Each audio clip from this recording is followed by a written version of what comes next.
పరిశుద్ధమైనటువంటి నామానికి స్తుతులు స్తోత్రాలు చెల్లించుకుంటూ కూడి వచ్చినటువంటి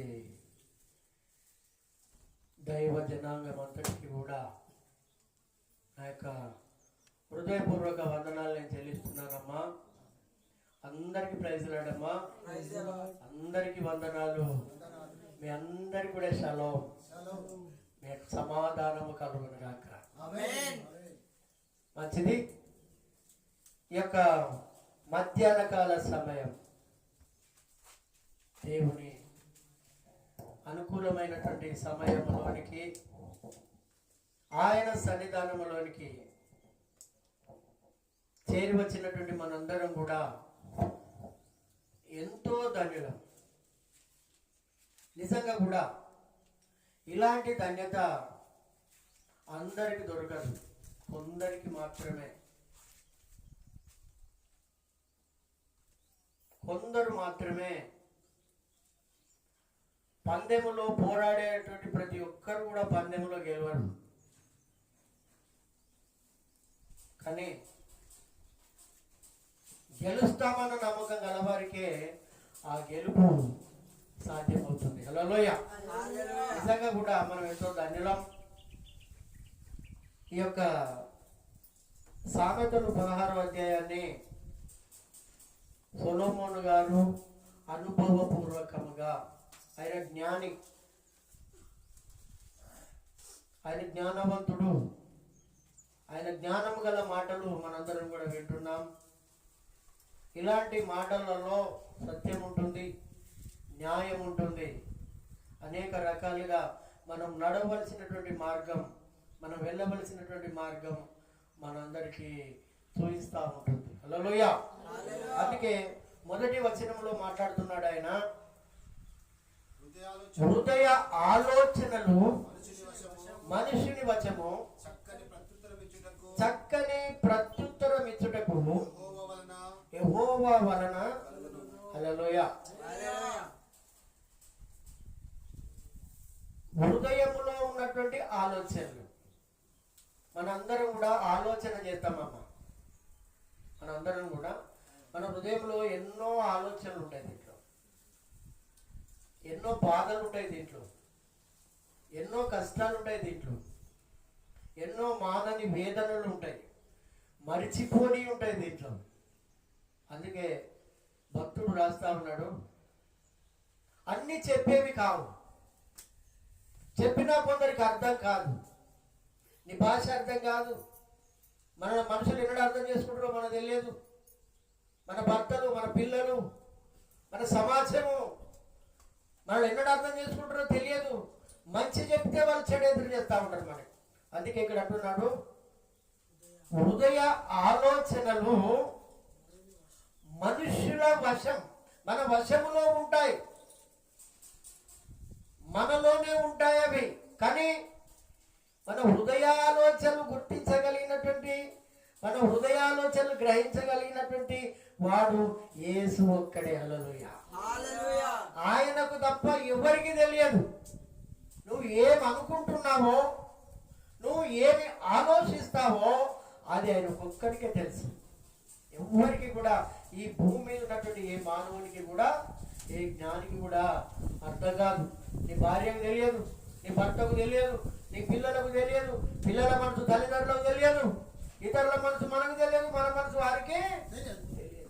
ఏదో చెప్పాలని అనుకుంటాం, కానీ వాళ్ళు ఏమన్నా ఆశలు తీరుతాడు, మన ఆకలి ఏం చేస్తారని ఒక్కొక్కసారి మనకు మనమే వెనుదిరిగి ఈ మనస్సును, ఈ ఆలోచనను కుదించుకుంటాం, మనం సరి చేసుకుంటాం, ఈ ఆలోచనను మనం నెమ్మది పరుచుకుంటాం మనం. అందుకే అంటున్నాడు, హృదయ ఆలోచనలు మనిషిని వశము, చక్కని ప్రత్యుత్తరం ఇచ్చుటకు యెహోవా వలన మాత్రమే కలుగుతుంది. చక్కని ప్రత్యుత్తరం అంటే జవాబు ఇవ్వడం. అంటే మనము హృదయంలో ఆలోచించుకునేటువంటి ప్రకారము మన నోరు మాట్లాడుతుందట. మన నోరు, మన హృదయంలో ఏదైతే మనం ఆలోచించుకుంటామో అది మన నోరు బయటపడేస్తుంది. అది అందుకే దాన్ని చక్కగా పొందుపరిచేది మాత్రం దేవుని యొక్క వాక్యము మాత్రమే, దేవుని యొక్క ప్రత్యుత్తరం ఇచ్చినప్పుడు మనకు యెహోవా వలన మాత్రమే కలుగుతుంది. కొంతమంది మాట్లాడుతుంటే చాలా ఇంకా వినబుద్ధి అవుతూ ఉంటుంది. కొంతమంది దగ్గర పోతే అసలు మాటే వినబుద్ధి కాదు మనకి. అందుకే అంటున్నాడు 2వ వచనంలో, ఒకని నడతలన్నీ వారి దృష్టికి హల్లెలూయా ఎట్లా కనపడతాయని అంటే, నేనే చేస్తున్నా, నేనేం తప్పు చేయలేదే, అరే నన్ను నిందిస్తానేంటి అని అనుకుంటాం. మనమే మనం ఏం చేస్తలేమని అనుకుంటున్నాం. మనం అనుకుంటాం కదా.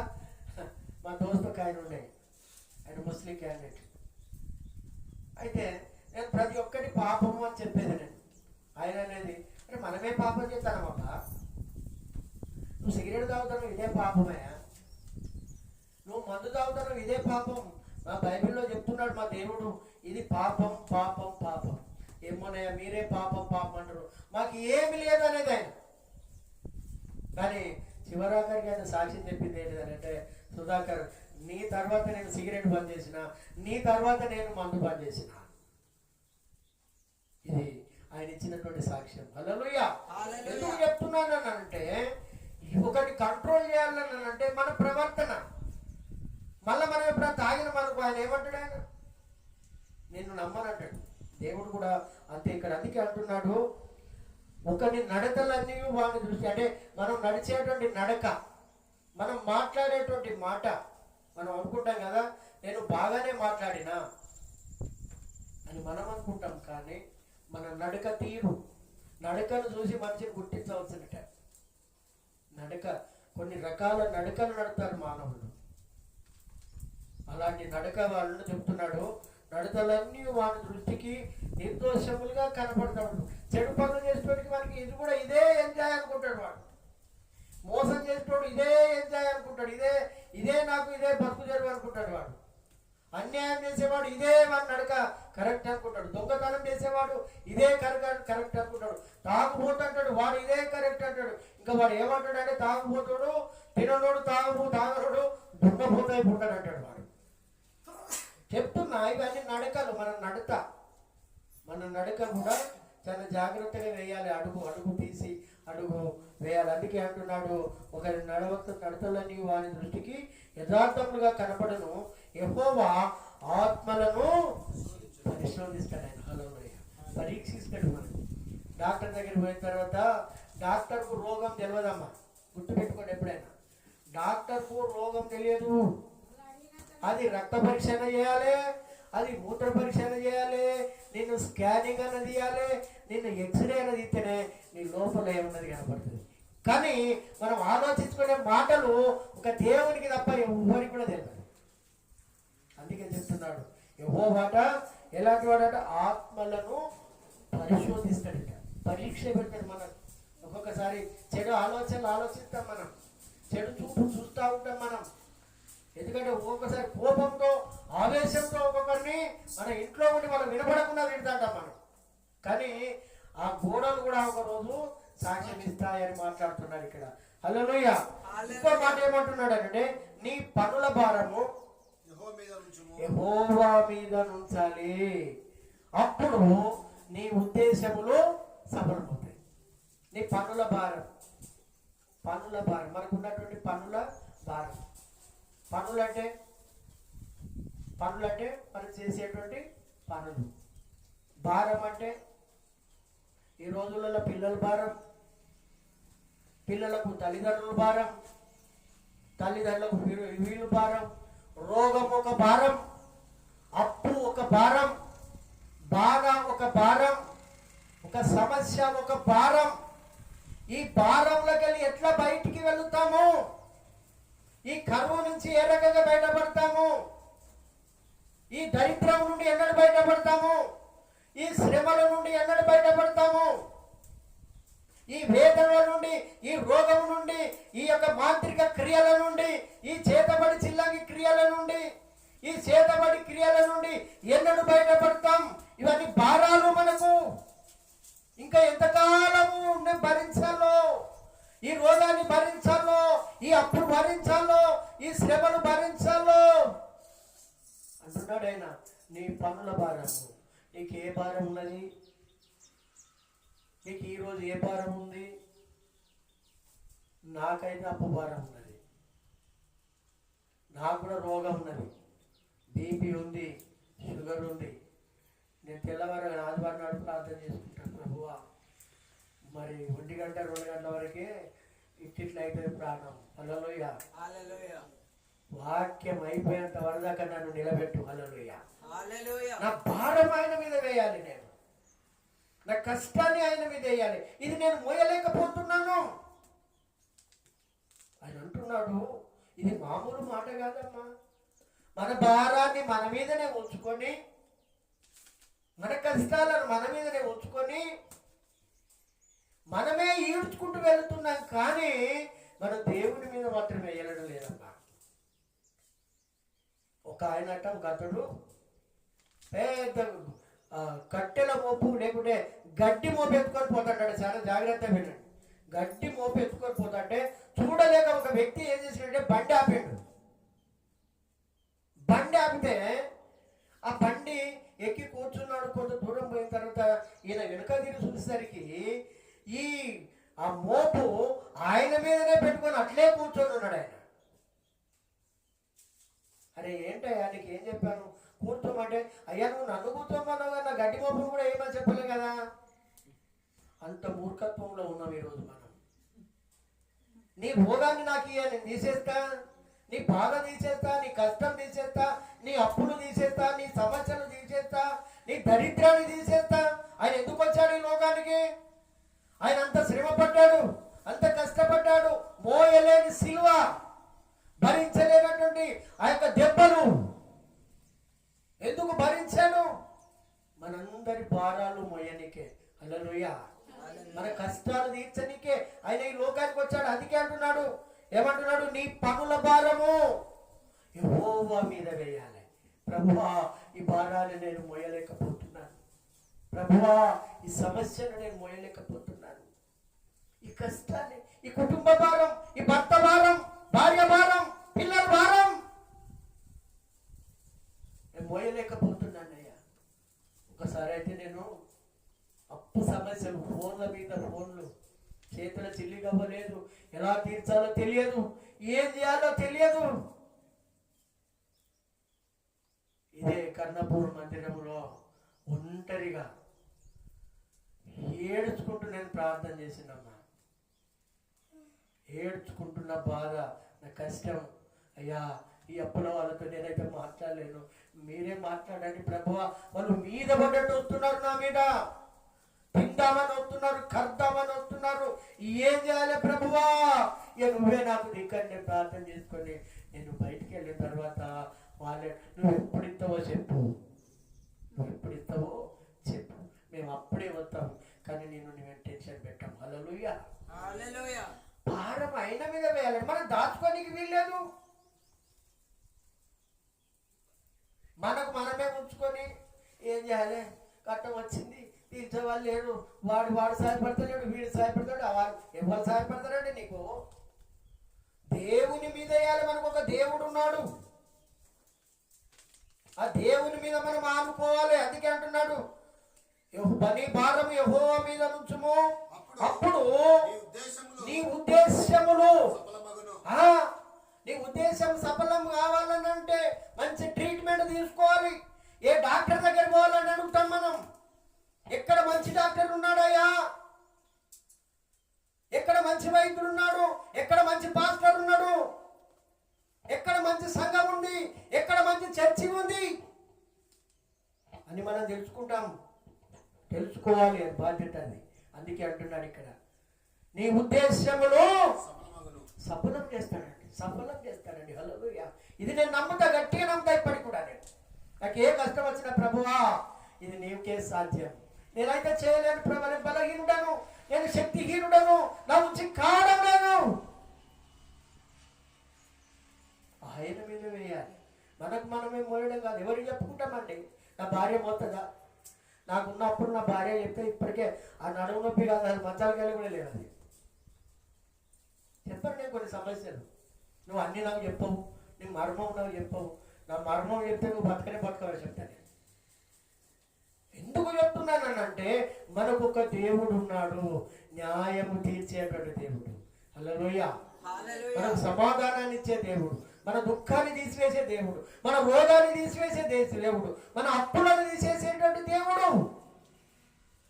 మన భారం అంతా ఆయన మీద వేయాలి. అందుకే అంటున్నాడు, నీ ఉద్దేశములు నువ్వేమైతే అనుకుంటున్నావో, నువ్వు ఏమైతే కావాలనుకుంటున్నావో ఆయన తప్పకుండా ఇచ్చేటువంటి దేవుడు. ఆయన తప్పకుండా ఇస్తాడు. నీ ఉద్దేశాలను తప్పకుండా ఆయన సఫలము చేసేటువంటి దేవుడు ఆయన. హల్లెలూయా. అందుకే అంటున్నాడు, అప్పుడు నీ ఉద్దేశములు సఫలము. నువ్వు వేస్తేనే, నువ్వు వేయకపోతే కాదు సుమా. అడుగుడు ఇవ్వబడును, వెదుకుడు దొరుకును, తట్టుడు తీయబడును. అందుకే అంటున్నాడు, మనం అడగాలి, ఆయనకి ఇచ్చేయాలి. హల్లెలూయా. మనం మొయ్యలేకపోతే, ప్రభువా ఇది నేను మొయ్యలేకపోతున్నాను, నేను నడవలేకపోతున్నాను, నాకు బలాన్ని ఇవ్వండి, నాకు శక్తిని ఇవ్వండి. మనమే కృంగిపోతే మనం దేవుని బిడ్డలం కాదు. కృంగిపోకూడదు దేనికి. అందుకే అంటున్నాడు 4వ వచనం ద్వారా, యెహోవా ప్రతి వస్తువును దాని పని నిమిత్తము కలుగజేశాను. చాలు. ప్రతి వస్తువు దాని పని నిమిత్తము కలుగజేశాను. హల్లెలూయా. ఇప్పుడు ఈ వస్తువు ఉన్నదమ్మా, దేనికోసం కలుగజేశారు దీన్ని? ఇలా కళ్ళు పట్టుకపోతే మంచుకుంటుందా? సారా పట్టుకపోతే మంచుకుంటుందా? కాదు కదా. అంటే ప్రతి వస్తువు దేనికి ఉపయోగించాలో దానికే ఉపయోగించాలి. మనం ఉన్నాం. ఒకప్పటి జీవితం వేరు, ఇప్పటి జీవితం వేరు. ఖబర్దార్ అని అంటున్నాడు ఇక్కడ. ఒకప్పటి జీవితం కాదు, నిన్ను ఒక ప్రత్యేకంగా నియమించుకున్నాను, ఒక సాధనముగా ఆ దాని ప్రకారమే నువ్వు నడవాలి. ఏదో నేను మారాను, ఏదో నేను మారు మనసు పొందుకున్నాను, నేను బాప్తిసం తీసుకున్నామని కాదు. మారామంటూ గొప్పలు చెబుతారు, ఆ గొప్పలు కాక సాగకపోతే గోతిలో పడతారు. మారాలి నీ మనసే మారాలి, మారాలి నీ బుద్ధే మారాలి, మారాలి నీ మనసే మారాలి. మారిన మనసు దేవునికి ఇస్తే ఫలితం ఉంటుంది. హల్లెలూయా. దేవునికి ఇస్తేనే ఫలితం, లేకుంటే నష్టం. దేవునికి ఇస్తేనే ఫలితం, లేకపోతే నష్టం చదువుతాం మనం. అందుకే చెప్తున్నాడు ఇక్కడ, ప్రతి వస్తువును దాని పని నిమిత్తము, ఇదొక పని చేయాలి, పని కలగాలి. నిన్ను ఏర్పాటు చేసుకున్నాడు, నువ్వేం చేస్తున్నావు నాకు తెలియదు. నీకు ఎందుకు ఏర్పాటు చేసుకున్నాడో నాకు తెలియదు, అది నీకే తెలియాలి. నువ్వు ఎందుకు మారావో నీకే తెలియాలి. నువ్వు ఏం చేద్దామని మారావో, ఆయనను ఘనపరచాలన్నా, ఆయనను హీనపరచాలన్నా, ఆయనను ఇంకా ఏం చేయాలనుకుంటావు, అది నీ చిత్తమే. అది. హల్లెలూయా. ఆయన అంటున్నాడు ఇక్కడ, నిన్ను నిలబెట్టుకున్నాడు, నన్ను నిలబెట్టుకున్నాడు, అందరి వల్ల నన్ను మార్చాడు. హల్లెలూయా. అందరి వల్ల నన్ను మార్చాడు. కానీ నువ్వు ఈ రకంగా నువ్వు బోధించాలి బిడ్డ. హల్లెలూయా. నువ్వు నడవాలి. మారడం పెద్ద ముఖ్యం కాదమ్మా. మారినంత పని ఆయనకు సరి అయిన విధంగా ఒక పాత్ర వల్ల వాడబడాలి మనం. కుర్చీ మీద కూర్చున్నారు, కుర్చీ లేకపోతే అది ఒక పని, దాని పని కుర్చీ చేయాలి. కానీ కుర్చీని ఉల్టా వేసి కూర్చుండగలుగుతామా? మనం ఉల్టా పడిపోకూడదు మనం. హల్లెలూయా. అందుకే అంటున్నాడు, దాని పని దాని ప్రకారమే జరగాలి, కానీ వేరే రకంగా కాదు అంటున్నాడు. అందుకే ప్రతి వస్తువును దాని పని నిమిత్తము కలగజేశాడు ఆయన. సూర్యుడు అక్కడే ఉండు, చంద్రుడా నువ్వు అక్కడే ఉండు, సూర్య నక్షత్రాలారా అక్కడ. ఇప్పటికి కూడా దాని టైం ప్రకారం నడుస్తున్నాయి. కానీ మనమే తప్పిపోతాం, కానీ అవి సరైన విధంగా ఉంటున్నాయి. ఇప్పటికి కూడా భయపడుతున్నాయి. భూమి భయపడుతుంది దేవునికి, సూర్య చంద్ర నక్షత్రాలు భయపడుతున్నాయి. కానీ మానవుడు భయపడడం లేదే. ప్రార్థన చేసుకుంటే ఏమైతుంది? ఆదివారం గుడికి పోయేదైనా, శనివారం గుడికి పోయేదైనా ఏం కాదు మనకు. ఇక నేను నిన్న చేసుకోలే, ఏం కాలేదు అక్క అంటే ఈ అక్క అట్లే ఉంటుంది. నేను పాపం చేసుకోలేదు, ఏం కాలేదు అంటే ఆమె కూడా గట్లే ఉంటుంది. కాదు, నీ బాధ్యత. ఇప్పుడు చెప్తున్నా, నీకు ఏ సమస్య ఉన్నా ఏ సేవ చెప్పాలి. నువ్వు చెప్తలేవు కనుకనే నువ్వు ఇట్లున్నావు అంతే. చెప్పుకోవాలి ప్రతి సమస్య. తల్లి బిడ్డకు ఏ రకంగా చెప్తుందో ఏమైనా దాచిపెడుతుంది. అత్తగారింటి పైన బిడ్డ చెప్పండి, మీరే చెప్పండి. ఏమన్నా దాచిపెడుతుందా? అత్తకి ఇట్లా అన్నది, మామకి ఇట్లా అన్నాడు, మరిదికి ఇట్లా అన్నాడు, బావకి ఇట్లా అన్నాడు, నా భర్తకి ఇట్లా చెప్పుకుంటారా లేదా? మనం కూడా ఏసైకి చెప్పుకోవాలి. నీ కష్టము, నీ నష్టము, నీ బాధ నేను ఎందుకు ఏర్పాటు చేసుకున్నాడు ఆయన? కావాలి చెప్పమని చెప్తారా? దేవుని ఎరగని బిడ్డలు చెప్పుమంటే చెప్తారా? వాళ్ళకు తెలియదు. నీ ద్వారా వారికి తెలియపరచాలి. నువ్వు చేస్తున్నటువంటి పనులను బట్టి వాళ్ళు తెలుసుకోవాలి. వాళ్ళు హల్లెలూయా. అందుకే చెప్తున్నాడు, దాని దాని పరిణితి. ఒకసారి 45 యెషయా గ్రంథం 45 ఒక మాట తీయండి. 45:18.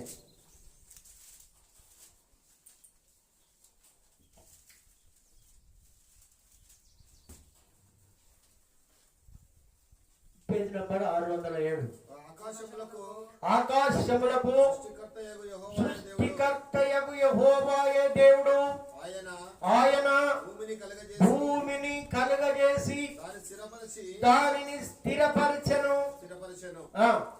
నిరాకారముగాను ఉండునట్లు ఆయన దాన్ని సృజించలేదు. నివాస స్థలమవునట్లుగా దాన్ని సృజించెను. చాలు, హల్లెలూయా. ఈ భూమిని సృష్టించినప్పుడట దేవుని మహా గొప్ప ఆలోచన. అది గొప్ప ఆలోచన. మీకు తెలియదు, భూమి కొన్ని వేలకి లక్షల కిలోమీటర్ల వేగంతో తిరుగుతూ ఉన్నది. ఇప్పటికి కూడా తిరుగుతుంది. కానీ నీకేర్పడదు, నాకేర్పడదు. అది ఆగదు. ఒకవేళ సడన్ బ్రేక్ కొట్టిన ప్రపంచం ఉండదు. ఏదైనా బస్ డ్రైవర్ ఒకవేళ స్పీడ్గా పోయి ఒకసారి బ్రేక్ కొడితేనే అందరం కూడా మేము వలపడతాం మనం.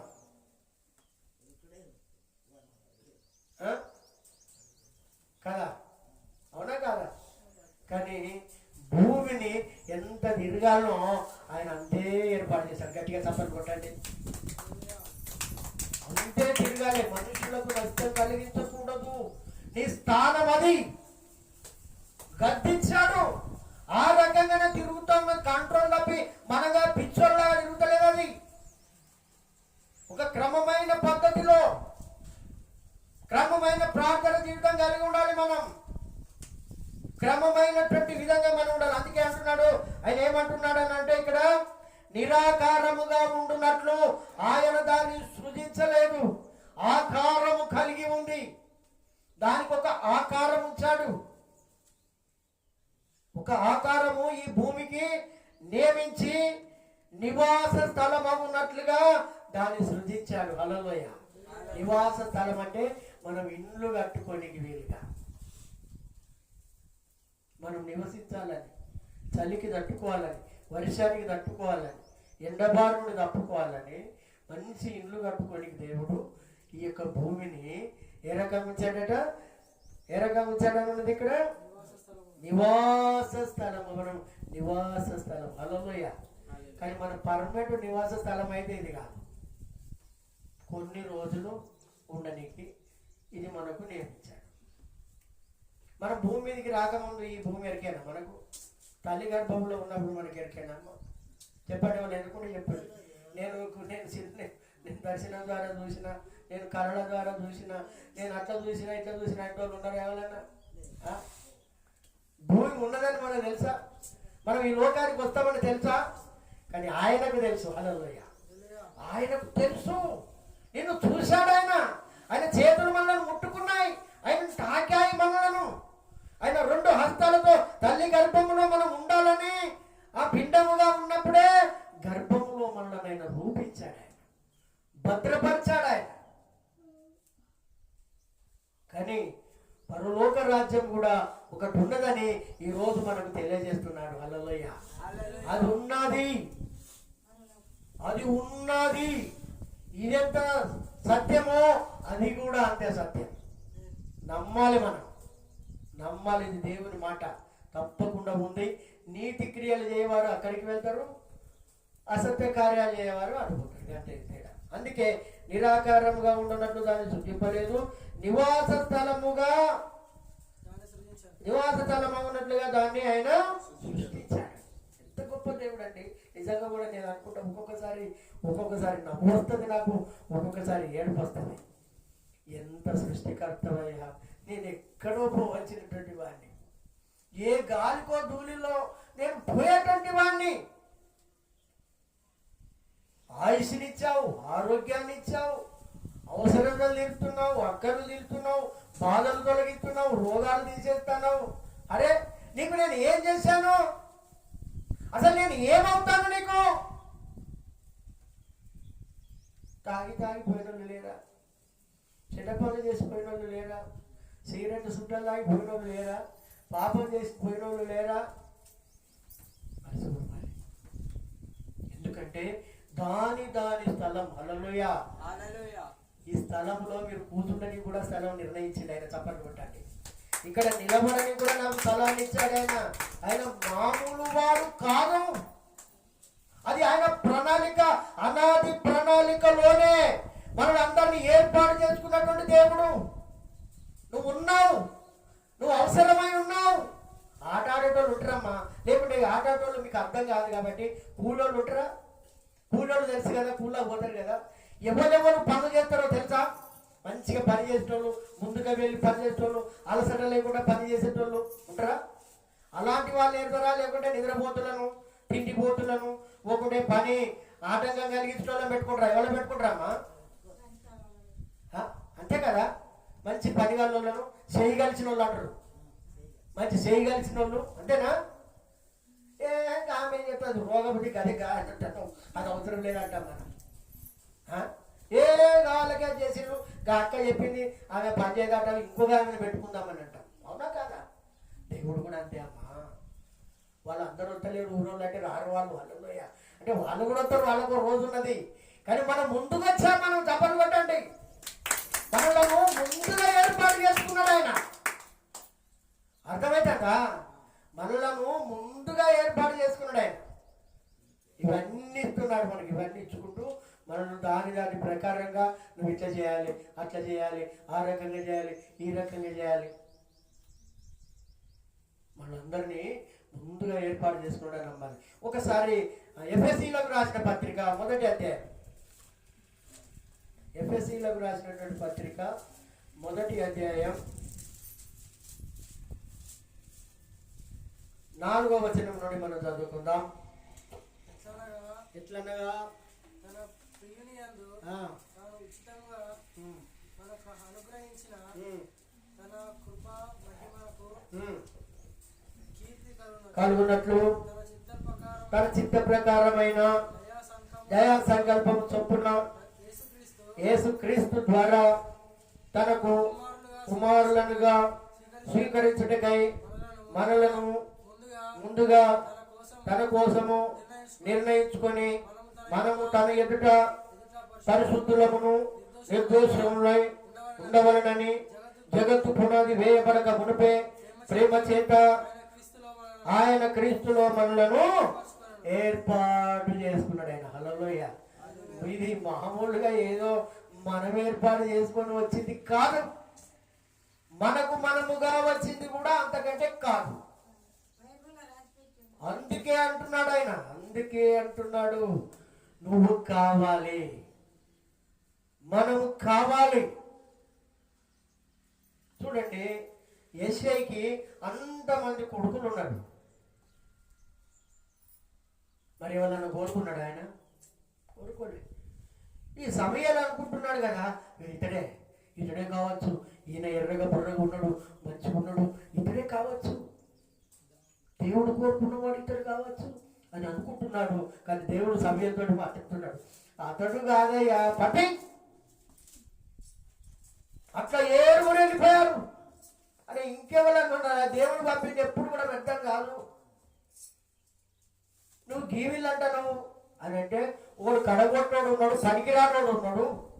మంచోళ్ళ పిల్లవాడు దేవుడు గుర్తుపెట్టుకొని మనమేం మంచోళ్ళే కాదు. పనికి రానోడు గుర్రలు కాసుకుంటున్నాడు, గావాడు ఏం పని చేస్తాడని నేను చెప్పలేదయ్యా అంటే వాడిని కూడా పిలిపిమన్నాడు ఆయన. అతన్ని పిలిపించేసరికి అక్కడ నుండి వచ్చినప్పుడు దేవుడు అంటున్నాడు, ఇతడే నేను ఏర్పాటు చేసుకున్నాను, ఇతడే కావాలి, ఇతడే నువ్వు అభిషేకించు. చూడండి, మనలను కూడా ఆ రకంగా ఏర్పాటు చేసుకున్నాడండి దేవుడు. మనం కావాలి ఆయనకు. హల్లెలూయా. మన ద్వారా ఇంకా కొన్ని ఆత్మలు రక్షించబడాలి. నువ్వు ఖాళీగా ఉంటే ఇంతే సంగతులు. ఖాళీ డబ్బలాగా మనం అసలుగా ఉండకూడదు. ఆయన అంటున్నాడు ఇక్కడ, ఎట్లనగా తన ప్రియుని యందు ప్రియ కుమారుడైన యేసుక్రీస్తునందు, తన ప్రియుడు తండ్రి అంటే తన ప్రియుడు అంటే యేసుక్రీస్తు, ప్రియుని యందు తాను ఉచితముగా మనకు అనుగ్రహించినాడు. దీన్ని మరేం డబ్బు పెట్టి కొనుక్కోలేదు, దీన్ని మనకు ఉచితంగా అనుగ్రహించాడు. ఫ్రీ, బియ్యం free, kerosene free, bus free, lorry free. ఈ విధంగా మనకి ఏం చేశాడని అంటే ఆయన ఉచితంగా ఇచ్చాడు. ఈ బంటిని ఫ్రీగా ఇచ్చాడు, దానంగా ఇచ్చాడు. మనం ఏరుకోని మామూలు కాదము, అందరూ తిరుగుతారు, ఎవరికో ఎబుద్ధి అవుతుంది మనకు. ఆయన ఫ్రీగా ఉచితముగా మనకు అనుగ్రహించిన, మనకు ఇచ్చినటువంటి అనుగ్రహించినటువంటి ఇవ్వడం, మనకి ఇవ్వడం. మన 100 మంది లైన్ కడతారండి, 100 మందిలో ఒక్కళ్ళే ఎన్నుకుంటాడు ఆయన. హల్లెలూయా. 1000 మందిలో ఒక్కనే ఎన్నుకుంటాడు ఆయన, లక్షల మందిలో ఒక్కళ్ళే ఎన్నుకుంటాడు, కోట్ల మందిలో ఇట్లనే ఆయన అంటే పని. అంతే, ఆయన అనుగ్రహం పొందాలి. నీ అనుగ్రహం పొందాలి మహాప్రభు అంటే అనుగ్రహించడు ఆయన. ఆయనకి ఇష్టం ఉండాలి. అర్థమవుతుందా? నేను చెప్పేది అర్థమవుతుందా? ఆయనకి ఇష్టం ఉండాలి. తన ప్రియుని యందు, మళ్ళీ ఆయన ఎవరైతే సెలెక్ట్ చేస్తాడో వాళ్ళే అక్కడికి పోతారు. మరి అందుకే చెప్తున్నాడు, తన ప్రియుని యందు ఉచితంగా అనుగ్రహించిన తన కృపా మహిమకు కీర్తి కలగాలి. హల్లెలూయా. ఆయన ఇచ్చినటువంటి కృపకు కీర్తి కలగాలి. కీర్తి అంటే ఏంటి అమ్మా? తెలుస్తుందా? కీర్తి అంటే ఏంటిది? ఒక చెట్టు పెట్టాం, ఇవాళ చూసాం ఇట్లా ఉంది, రేపు చూస్తే ఇంకో ఆకు వస్తుంది, మళ్ళీ చూస్తే మళ్ళీ 4 రోజులు చూస్తే మళ్ళీ 2 ఆకులు వస్తాయి, మళ్ళీ ఇట్లా ఆకులు పెట్టుకుంటా పోతుంటే మనకి ఎంత సంతోషం అవుతుంది అక్కడ. చెప్పండి అమ్మ, మాట్లాడేందుకు అంతేనాక. నువ్వు ఇష్టంగా పెంచుకున్నటువంటి చెట్టు ఎదుగుతా ఉంటే నీకు ఎట్లా ఉంటుందో, దేవుళ్ళు నువ్వు అంత ఎదుగుతా ఉంటే ఆయనకు అట్లా ఉంటుంది. గట్టిగా చెప్పాలి కొట్టండి. ఏదో తిననీకి, తాగనీకి, ఏది ఫంక్షన్లు చేయనీకి, ఇవన్నీ చేయనీకి కాదు మనం ఇక్కడికి వచ్చింది. ఆయన అంటున్నాడు ఇక్కడ, ఆయన కృపా మహిమకు కీర్తి కలిగించాలి, అపకీర్తి కాదు. అపకీర్తి తెచ్చేవాళ్ళు తెలుసా? నీ కుటుంబంలో ఉంటారు అపకీర్తి తెచ్చేవాళ్ళు, నీ గ్రామంలోనే ఉంటారు, నీ ఇంటి పక్క పల్లె ఉంటారు. నువ్వు ఎంత మంచి చేసినా వాడు మంచోడు కాదనే వాళ్ళు ఉంటారు, నువ్వు ఎంత మంచిగా చేసినా అది మంచిది కాదనే వాళ్ళు ఉన్నారు. కానీ దేవుని దగ్గర అపకీర్తి కాదు, కీర్తి తెచ్చే వాళ్ళు కావాలి, పేరు ప్రఖ్యాతలు తెచ్చేటువంటి వాళ్ళు కావాలి. అందుకే నిన్ను నియమించాడు, దాని ప్రకారము ఆయన నిన్ను నియమించాడు. తన కృపా మహిమకు కీర్తి కలగాలని. కీర్తి కలగాలి. కీర్తి అంటే పేరు ప్రఖ్యాతలు కలగాలని, ఆయన నామం ప్రజ్వలించాలని. ఎందుకు? ఇతడే నేను కోరుకున్నాను అని అంటే వట్టిగానే కోరుకోలే, గొర్రెల దొడ్డి నుంచి ఆయన రాజునుగా చేశాడు. గట్టిగా చప్పట్లు కొట్టండి. మనకు కూడా ఒక ప్రత్యేకత ఉన్నది, మనకు కూడా ఒక ప్రత్యేకత స్థానం ఉంటుంది అక్కడ. వట్టిగానే కాదు, మీరు రాగానే కుర్చీలు ఎంత సిద్ధంగా ఉంటాయో అక్కడ సిద్ధపడాలి మనం, వట్టిగా కాదు. భక్తి చేయడం అంటే వట్టిగానే కాదు, అంత కష్టపడాలి. ఆయన నామానికి కీర్తి కలగాలి. 4 రోజులు వచ్చి కావడం కాదు, మందిరం మూతపడగానే రాకపోవడం కాదు, వ్యాన్ పంపిస్తేనే రావడం కాదు. అవసరమైతే వ్యాన్ లేకుండా కానీ వస్తాను, నేను నా దేవుని సన్నిధానంలోకి వస్తాను, నా దీవెనను కోల్పోను, ఆశీర్వాదాలు కోల్పోను. ఆయన మహిమకు కీర్తి కలగాలి. నువ్వు నడుచుకుంటా తాంటే నలుగురు చూస్తారు నీ వాళ్ళు. ఎడిపోతాను అక్క అంటే గుడికి పోతాను, చర్చికి పోతాను, నడుచుకుంటా పోతాను ఏంటంటే మరి ఆటోలు వస్తలేవు, మరి ఆటోలు వచ్చేదాకా పోతాను అంటే అక్కడ అందది అనాలి. అలాంటి పట్టుదల మనలో ఉండాలి. ఆయనకు కీర్తి. అబ్బో గంట ఎండల పోతాను ఏమవుతుంది అక్కడ, ఏమిస్తారు అక్కడంటే పరలోక రాజ్యం ఇస్తారు తమ్మి అనాలే. మామూలు కాదమ్మా, నేను చూడాలి. ఏదో మనం ఏది డోర్లు వేసుకొని అవన్నీ అవన్నీ వేసుకొని తోలని చూస్తాను మమ్మల్ని. నువ్వు ఏరోప్లేన్లో పోయినా నేను ఎవరు చూడాలి. ఆయన నామానికి కీర్తి కలగాలి. ఆయన మండు టెండలో సిల్వ మోసాడు మన కోసం. కాళ్ళకు చెప్పులు ఉన్నాయా? మనకు అందరికి చెప్పులు వేయాలి. ఇప్పుడు చెప్పులు లేని వాళ్ళు అనుకున్నారా? ఆ మండు టెండలో నాకై ఇంత త్యాగమా, ఎందుకు మన కోసం కష్టపడ్డాడనంటే మనల్ని నిలబెట్టుకోవాలని, ఆయన నామానికి కీర్తి కలగాలని. అందుకే చెప్తున్నాడు, కృపా మహిమకు కీర్తి కలిగినట్లు తన చిత్త ప్రకారమైన దయా సంకల్పం. చిత్త ప్రకారం అంటే ఇష్ట ప్రకారం. ఇష్ట ప్రకారం ఆయన ఇష్టపడుతున్నాడు, ఆయనకి ఇష్టంగా చేయాలి. కొంతమంది భార్యలకు తెలుసు నా భర్త అంటే ఈ భర్తకు ఏ కూర అంటే ఇష్టమో. కొంతమంది భర్తలకు తెలుసు నా భార్యకి ఎలాంటి చీరలు అంటే ఇష్టమో. కొన్ని తెలుసుంటాయమ్మా. నేను చెప్తున్నాను, మీరు వేరే రకంగా అనుకోకండి. ఆయన చిత్త ప్రకారం మనపై ఏమి ఆధారపడి ఉన్నాడో ఆయన అది చేయాలి. మనం ఒట్టిగానే కాదు భక్తి అంటే, ఒట్టిగానే కాదు పరలోక రాజ్యం. తానంతటా అది రాదు మనకు. గుర్తుంచుకోవాలి, కష్టపడాలి. కష్టం చేసినోడే 4 ముద్దలు తింటాడు, సుఖంగా తింటాడు. కష్టం చేసినోడే 4 రాళ్ళని కేసుకుంటాడు. కష్టపడాలి దేవుని కోసం. అందుకే చెప్తున్నాడు, ఏమంటున్నాడు? తన చిత్త ప్రకారమైన దయా సంకల్పం. ఆయన ఇచ్చినటువంటి దయను కాపాడుకోవాలి, కనికరాన్ని కాపాడుకోవాలి, ప్రేమను కాపాడుకోవాలి, వాత్సల్యత కాపాడుకోవాలి. మనం దయా సంకల్పము చొప్పున యేసుక్రీస్తు ద్వారా తనకు కుమారులనుగా, తనకు కుమార్తెలనుగా. హల్లెలూయా. మనం ఎవరి బిడ్డలమంటే యేసుక్రీస్తు కుమారుడు అని చెప్పాలి మనం. హల్లెలూయా.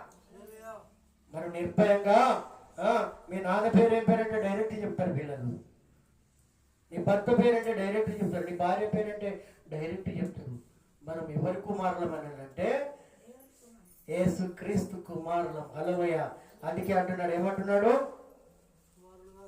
కుమారులనుగా స్వీకరించడం. ఇక నుండి నా కుమారుడు రా, నా కుమారుడా. నువ్వు ఎంత దరిద్రంలో ఉన్నా, ఎంత బీదరికంలో ఉన్నా, పిచ్చిదానిలా ఉన్నా, పిచ్చోళ్ళలా ఉన్నా, నా పరిస్థితి అంతా మారిపోయింది, చావు ముఖం పడ్డది, నీ పని అయిపోయింది, నా భార్య అంటాది. నీ పని అయిపోయింది, ఇక నువ్వు బ్రతుకోవు. చెప్తాంటే వినలేదు, లోపల అవయవాలని ఖరాబ్ అయిపోయినాయి.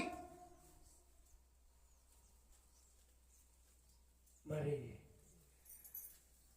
మనుషులు వదిలేసినట్టు ఆయన వదిలేస్తాడు. మళ్ళా వదిలేయడమ్మా. మన వెనక అవసరం ఉన్నది, అందరు వదిలేశారు, అందరు పైకి వెళ్ళిపోయారు, మీదికే మాట్లాడారు, పోయారు. ఆదరించేవారు లేరు, ఆదుకునేవారు లేరు. ఎవరమ్మా మన ఆదరించేది? రోగాన్ని తీసేవాళ్ళు ఎవరు? బాధలు తొలగించే వాళ్ళు ఎవరు? మరి సమస్యలు తీర్చే వాళ్ళు ఎవరు? మరి కన్నీరు తుడిచేటువంటి వాళ్ళు ఎవరు? ఎవ్వరు కూడా లేరమ్మా, ఒక యేసయ్య తప్ప. ఎవ్వరు కూడా లేదు. నేను బాగా ఏడ్చేది నా చిన్నతనంలో, నా కాలేజీ జీవితంలో ఎట్లా బతకాలి ప్రభువా. పక్క కొట్టి నేను చాలా పక్కగా సుడిగాలితో గట్టిగాలితో కొట్టుకపోతాడనేది నన్ను.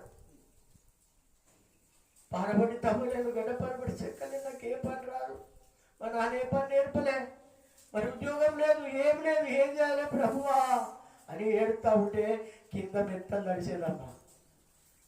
కానీ మోకరించి ప్రార్థన చేయకపోయేది, కానీ పండుకొనే ప్రార్థన చేసేది. వచ్చి రాని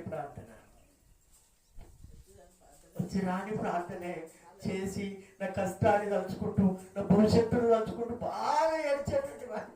ఏడ్చి ఏడ్చి ఏడ్చి ఎప్పుడో నిద్రపోయేటటువంటి వాడిని. ఎప్పుడో ఏంటి ప్రభువా, తల్లి లేని వాడిని, తండ్రి ఎక్కడో దూరంగా ఉంటాడు, వదల మీద జీవితం వాళ్ళు తల్లి పెట్టుకొని పడుకునేది. ఇంతంత చెంబులో నీళ్ళు పెట్టి అక్కడ పెట్టేది కదా, బయట వరండా ఉండేది, వరండా మీద పడుకునేది. ఏడ్చి ఏడ్చి ఏడ్చి ఏడ్చి ప్రభు అందరి పరిస్థితి ఇంతేనా? నా ఒక్క పరిస్థితి ఎట్లా వచ్చిన వాడిని బాగా ఏడ్చానమ్మా. నేను ఎంత ఏడ్చానో దేవుడు నాకంత మేలు చేయించాను నాకమ్మా. అందుకే ఆయన అంటున్నాడు, మనలాంటి ఆయన ఏం చేస్తాడట, కుమారులుగా స్వీకరించుటకు మనలను ముందుగా ముందుగా అంటే ఏంటమ్మా, నువ్వు వెనక లైన్లో ఉన్నా కానీ ముందుకు తీసుకొస్తాడు ఆయన. హల్లెలూయా. నువ్వు వెనక లైన్లో ఉన్నా కానీ ముందుకు తీసుకొస్తాడు. ఇది సత్యం. నీ ప్రార్థన వ్యర్థం కాదు, ఎన్నడూ కూడా వ్యర్థం కాదు. నీ సమస్యలని నువ్వే దాచుకుంటే ఫలితం లేదు. అందుకే ఆయన అంటున్నాడు ఇక్కడ, మనల్ని ముందుగా నిర్ణయించుకున్నాడట. ముందుగా కావాలి. నువ్వు వాళ్ళ కుమారుడా, ఘోర పాపినైనా నీవు దూరంగా నిలిచినావు, ఘోర పాపినైనా నేను దూరంగా నిలిచినావు, నీ ప్రేమతో నన్ను హత్తుకొని ఈ రాజ్యం చేతుకున్నావు.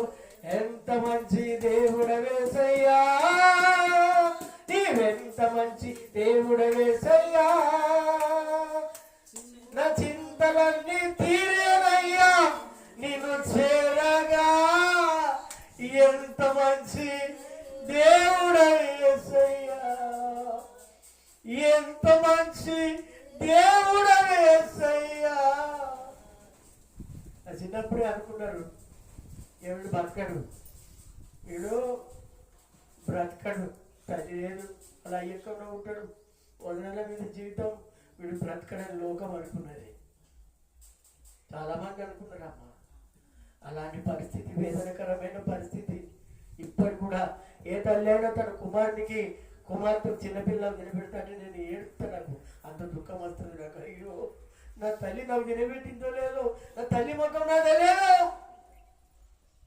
ఎక్కడో పోవాల్సినటువంటి నేను, నా దేవుడు ఈ పరిస్థితి వాళ్ళని తీసుకొచ్చాడు. ముందుగా నిర్ణయించుకున్నాడు. నాకు ఒక్కనే కాదమ్మా, వాళ్ళందరినీ నిర్ణయించుకున్నాడు. గట్టిగా చెప్పని కొడతా. ఆయనలో ధైర్యంగా ఉంటాం మనం. అందుకే ఆయన అంటున్నాడు, మనల్ని ముందుగా నిర్ణయించుకొని. చూడండి వాక్యం, మనము తన ఎదుట, ఎవరి ఎదుట? తన ఎదుట, ఆయన ఎదుట మనం నిలబడాలని. నిలబడే అర్హత కూడా ఉండదు మనకి, ఇంత భక్తి చేసినా కానీ. చాలా కష్టపడాలమ్మా భక్తి జీవితంలో. దేవుని దగ్గర చాలా భయపడాలి మనం. నిలబడే అర్హత ఉంటుందో లేదో, మనకు టికెట్ దొరుకుతుందో లేదో గుర్తుంచుకోండి. మరి ఏదో మీదికి మాటలు కాదు ఇక్కడ భక్తి జీవితం అంటే. మనల్ని ముందుగా నిర్ణయించుకున్నాడు నువ్వు కావాలని. ఆ నిర్ణయాన్ని మనం ఏం చేస్తామో తెలియదు. కాపాడుకుంటామో, నల్లగొట్టుకుంటామో, కర్ర పడేసుకుంటామో తెలియదు. మన బ్రతుకు అలా ఉంటుంది. అందుకే ఇక్కడ అంటున్నాడు, మనలను ముందుగా తన కోసం నిర్ణయించుకొని మనము తన ఎదుట పరిశుద్ధమును నిర్దోషులములై ఉండాలని, పరిశుద్ధ జీవితం జీవించాలని, నిర్దోషంగా ఉండాలని. ఎలాంటి మత్స, ఎలాంటి మరక, ఎలాంటి డాగు, ఇవన్నీ కడిగేసుకోవాలి, ఇవి తీసేసుకోవాలి, ఇవి దూరపరచుకోవాలి. నిర్దోషంగా నిలబడాలి, గొర్రె పిల్ల వల్ల నిలబడాలి. అందుకే అంటున్నాడు ఇక్కడ, జగత్తు పునాది వేయబడక మునిపే. ఎప్పుడమ్మా? జగత్తుకి పునాది వేయబడక మునిపే. అంటే ఈ భూమి, ఆకాశములు, సూర్యచంద్ర నక్షత్రాలు లేనప్పుడే దేవుడు మనల్ని ఏర్పాటు చేసుకున్నాడు. హల్లెలూయా. మనం ఎక్కడున్నామమ్మా? కొంతమంది అంటారు, నా రాత పాడుగాను, నా గీత పాడుగాను, ఎట్లా రాసిందో దేవుడు అంటారు.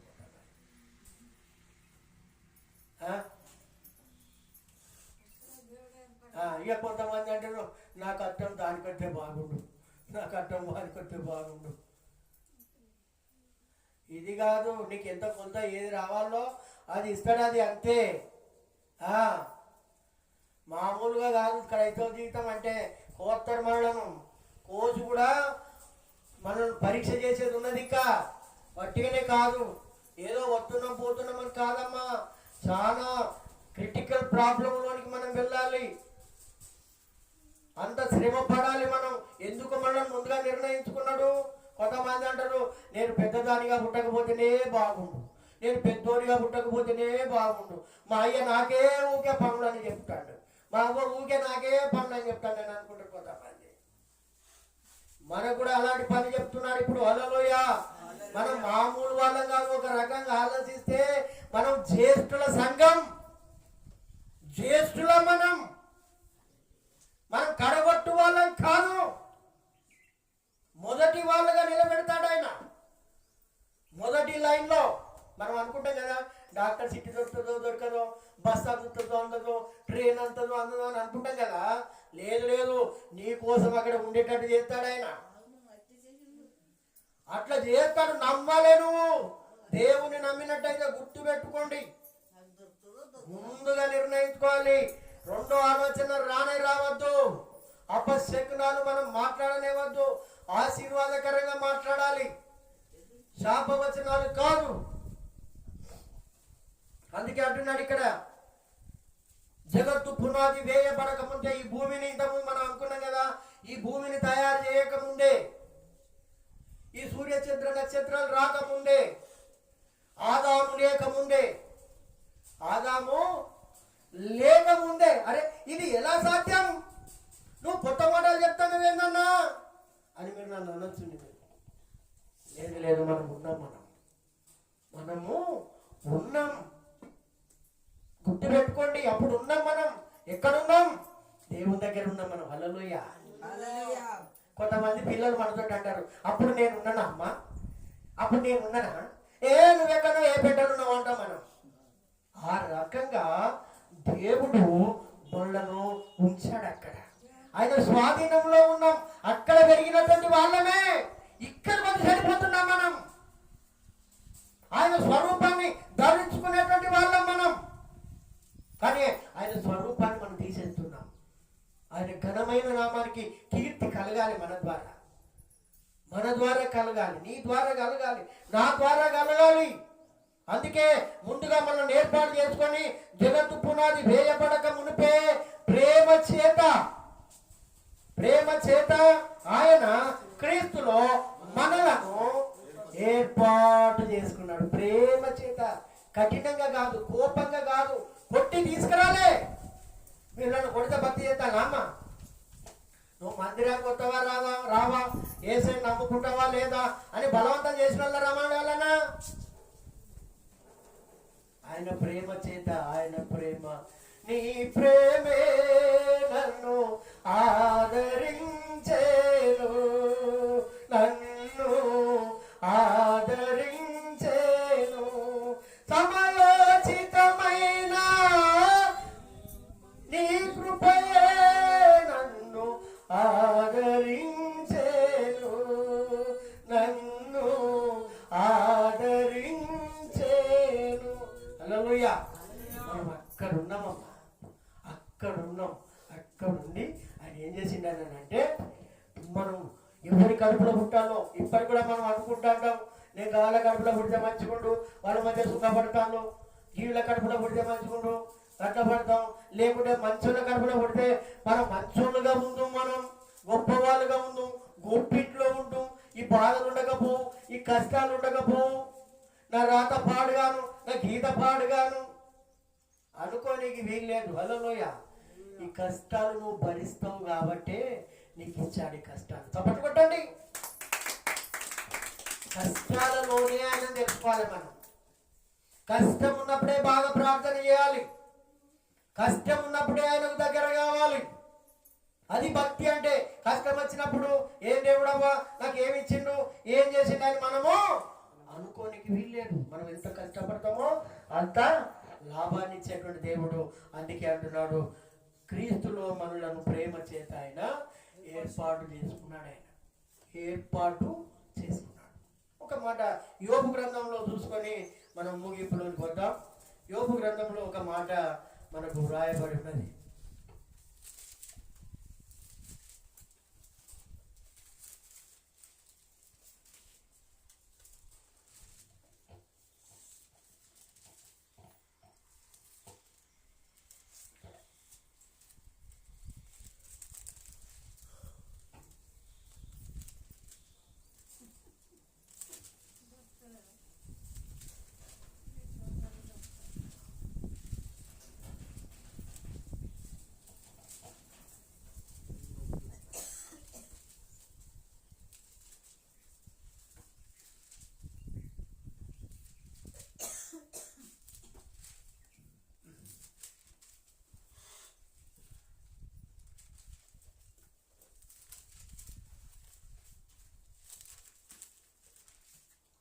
హల్లెలూయా.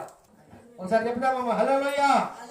ఏమంటున్నాడు అని అంటే, ఇప్పుడు మనం అనుకున్నాం కదా ఎక్కడున్నాం ఏం కథ, మరి అప్పుడు ఏడున్నాం అంటే ఆయన దగ్గరే మనం ఉన్నాం. అందుకే ఇక్కడ ఏమంటున్నాడు అని అంటే, ఇదంతయు నీకు తెలిసే ఉన్నది కదా, నీవు బహువృద్ధుడవు, నీవు అప్పటికే పుట్టి ఉన్నావు. హల్లెలూయా.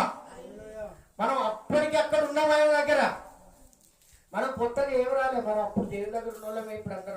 ఇప్పుడు అందరూ ఆయన ఎడబాసి తిరుగుతారు. వీళ్ళందరూ దేవుని దగ్గర రాని వాళ్ళు అందరూ ఏది కోడి పిలిచినప్పుడు వచ్చేటోళ్ళే కోడి రెక్కల కిందకి వస్తారు, భద్రత ఉంటుంది. కానీ పిలిచిన రానులు పని గంటే ఉంటుంది. దేవుడు కూడా గంటే. అందుకే మాట్లాడుతున్నాడు ఇక్కడ హల్లెలూయా. ఎందుకంటే మనము కొన్ని విషయాలు మనం నేర్చుకునేది ఉన్నాయి. మనల్ని ఎందుకు ఏర్పాటు చేశాడు, దాని ప్రకారము ఒక వస్తువుని ఏ రకంగా ఏర్పరిచాడో మనలందరినీ కూడా ఆయన ఆ రకంగా ఏర్పాటు చేసుకున్నాడు. మనమై నేను ఏర్పడడం కూడా ముందుకు రాలే, వచ్చేది వాళ్ళని కష్టాల కడగళ్ళతో వచ్చినాం, బాధలతో వచ్చినాం, సమస్యలతో వచ్చినాం, రోగములతో వచ్చినాం. కొంతమంది అంటారు మీరే ఏసైనా నమ్ముతారు, మీకే రోగాలు కట్టాలంటే వస్తాయి, భరిస్తాం. నష్టమా? మనకే వస్తాయి, మనకే నిందలు అవమానాలు వస్తాయి. అందుకే చెప్తున్నా హల్లెలూయా. ఎందుకు చెప్తున్నానంటే మనందరం కూడా ఈ సందర్భాలు వచ్చినాయి కాబట్టి చెప్పవలసి వస్తుంది. ఈ సందర్భాలు వచ్చినాయి కాబట్టి చెప్పవలసి వస్తున్నది. ఇంకొక మాట కూడా మీకు గుర్తు చేస్తాను. హెబ్రీలకు రాసిన పత్రికలో ఉన్న చివరి మాట, హెబ్రీలకు రాసిన పత్రిక చివరి మాటగా తీసుకొని ముగించుకుందాం.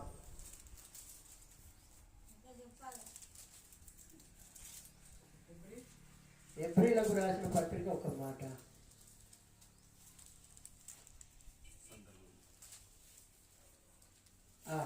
7వ అధ్యాయం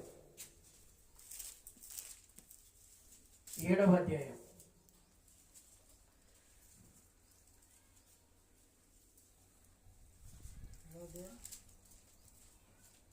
7వ వచనం నుండి చదువు కిందికి. తక్కువ వాడు ఎక్కువ వారి చేత ఆశీర్వదింపబడ్డాడు, మాట కేవలం నిరీక్షించినది. మరియు లేవి క్రమం చూడగా సావునకు లోనైన వారు 10వ వంతులను పుచ్చుకొనుచున్నారు. అయితే ఈ క్రమము చూడగా జీవించుచున్నాడని సాక్ష్యము పొందినవాడు పుచ్చుకొనుచున్నాడు. అంతేకాక ఒక విధమైన చెప్పిన ఎడల 10వ వంతులను పుచ్చుకొను లేవి అబ్రహాము ద్వారా దశాంశములను ఇచ్చను. ఆ దశాంశాలను ఇచ్చినప్పుడు ఎలాగనగా మెల్కీసెదకు అతని పితరుని కలుసుకున్నప్పుడు లేవి తన పితరుని గర్భములో ఉండెను.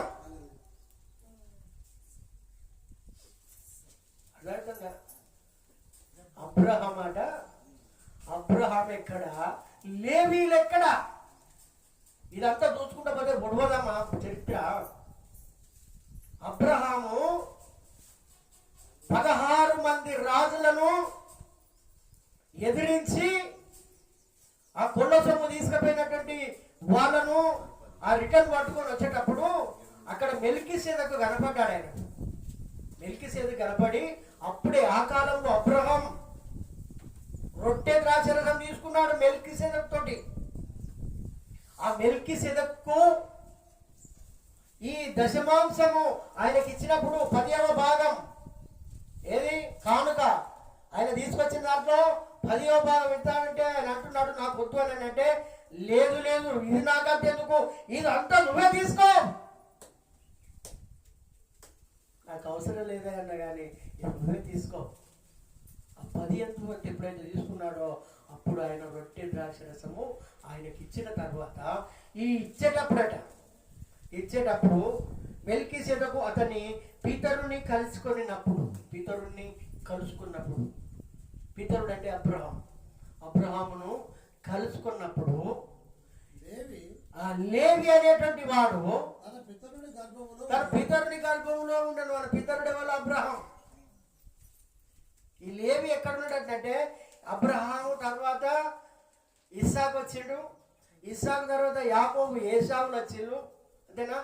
యాకోబు సంతానంలోకి వచ్చినటువంటి వాడు మరి అబ్రహాం కడుపులో ఎట్లుంటాడు? చెప్పండమ్మా, అర్థమవుతుంది వాక్యం అంటే. దీన్ని బట్టి మనములను ఆయన ముందుగా ఏర్పాటు చేసుకున్నాడు, మనలను ముందుగా ఏర్పాటు చేసుకున్నాడు.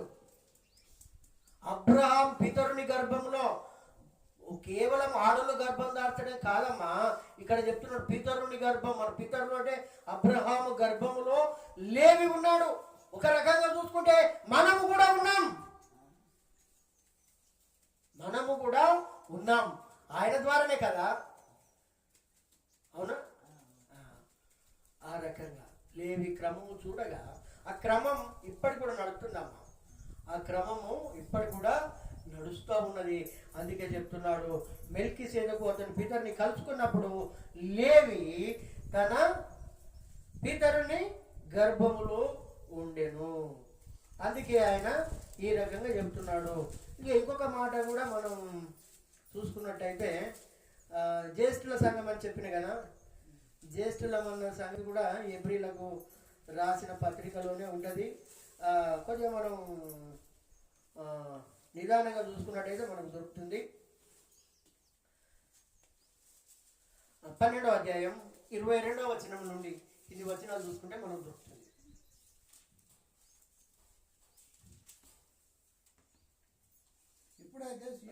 ఇప్పుడైతే సియోనును కొండకును జీవం గల దేవుని పట్టణమునకు అనగా పరలోకపు యెరూషలేమునకును వేవేల కొలది దేవదూతల యొద్దకును పరలోకమందు రాయబడి ఉన్న జ్యేష్ఠుల సంఘమునకును వారి మహోత్సవమునకును అందరి న్యాయాధిపతి అయిన దేవుని యొద్దకును సంపూర్ణ సిద్ధి పొందిన నీతిమంతుల ఆత్మల యొద్దకును కొత్త నిబంధన మధ్యవర్తి అయిన యేసునొద్దకును ఏబేలు కంటే మరీ శ్రేష్టముగా పలుకు ప్రోక్షణ రక్తమునకు మీరు వచ్చి ఉన్నారు. అంటే తప్పదు,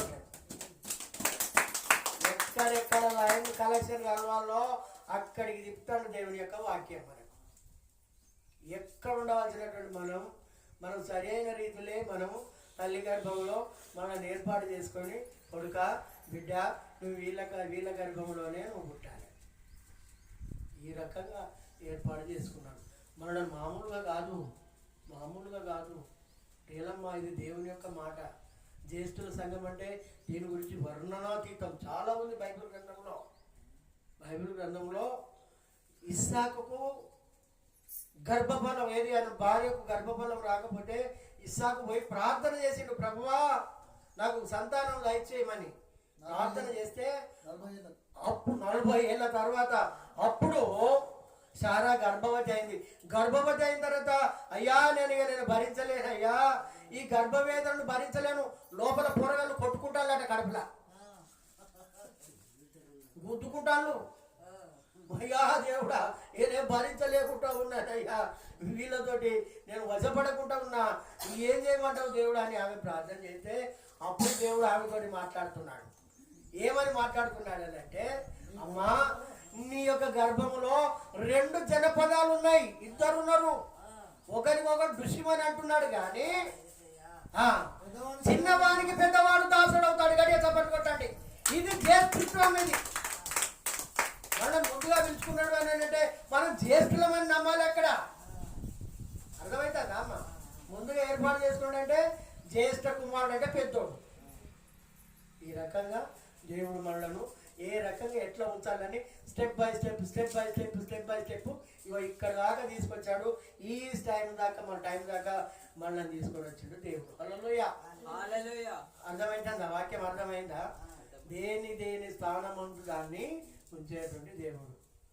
నాకు ఇంత చేస్తుంటే నేను రాకపోతున్నా, అయ్యో ఇంత కట్టాలు ఉన్నాయంటే ఇప్పటికి కూడా మీ దేవుని నమ్ముకుంటే తినొద్దా, తాగొద్దా, పండుగలు చేసుకోవద్దా, పబ్బాలు చేసుకోవద్దా, అటు ఇటు పోవద్దా, ఇటు రావద్దా అంటారా లేదా? ఇక మమ్మల్ని ఏమి రమ్మంటారు? అవ్వ మేము తినేటోళ్ళము, మేము తాగేటోళ్ళము, మేము ఎంజాయ్ చేసేటోళ్ళము, మీకు మాకు కలవది, మేము రామంటే ఎప్పటికైనా గుర్తుపెట్టుకోండి, వాళ్ళు కూడా వస్తారు, మన వెనక లైన్లోనే ఉంటారు. గడిగా తప్పలు కొట్టాడు. హల్లెలూయా. మనం చేయవలసిన పని ఏంటంటే వాళ్ళను కూడా ప్రభువా మార్చి మా వెనుక నడిపించండి ప్రభువా అని మనం ప్రార్థన చేయాలి. అప్పుడు మనం వాళ్ళకంటే ముందుంటాం, జ్యేష్ఠుల సంఘంలో నిలబడతాం. సరే, మంచిది. దేవుడి కొద్ది మాటలు దీవించును గాక. ప్రార్థన చేసుకుందాం.